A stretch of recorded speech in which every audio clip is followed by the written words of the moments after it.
మద్దిపట్లపల్లిలో BC కుటుంబానికి న్యాయం కోరుతూ బీఎస్పీ నాయకుల పరామర్శ.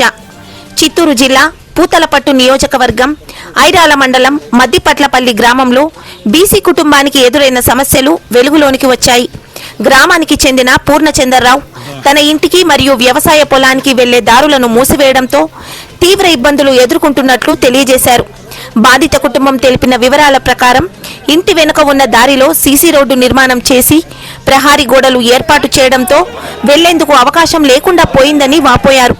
ఈ ఘటనపై సమాచారం అందుకున్న బహుజన సమాజ్ పార్టీ రాష్ట్ర అధ్యక్షులు గౌతమ్ కుమార్ గారు మంగళవారం మద్దిపట్లపల్లి గ్రామాన్ని సందర్శించి కుటుంబాన్ని పరామర్శించారు. ఆయనతో పాటు బీఎస్పీ ఉపాధ్యక్షులు జానకి ప్రసాద్ గారు, రాష్ట్ర కోఆర్డినేటర్ పెనుమూరు గురప్ప గారు, రాష్ట్ర కార్యదర్శి కె ప్రభాకర్ గారు, బిఎల్ఎఫ్ రాష్ట్ర కన్వీనర్ పి జయచంద్ర గారు, చిత్తూరు జిల్లా అధ్యక్షులు పి సురేంద్రబాబు, తిరుపతి జిల్లా అధ్యక్షులు వెంకటేష్, నెల్లూరు జిల్లా అధ్యక్షులు శ్రీరామ్, ప్రకాశం జిల్లా అధ్యక్షులు గోపిరాజు, చిత్తూరు జిల్లా ఇన్ఛార్జ్ శివ గోవింద్, చిత్తూరు జిల్లా అడ్వైజర్ కాణిపాకం నాగేశ్వరరావు తదితర నాయకులు సంఘటనా స్థలాన్ని పరిశీలించారు. ఈ సందర్భంగా గౌతమ్ కుమార్ మాట్లాడుతూ బాధిత కుటుంబానికి న్యాయం జరగాలని, దాడికి పాల్పడిన వారిపై చట్టపరమైన చర్యలు తీసుకోవాలని కోరారు. పోలీసులు కేసు నమోదు చేస్తామని హామీ ఇచ్చినట్లుగా బీఎస్పీ నాయకులు తెలియజేశారు.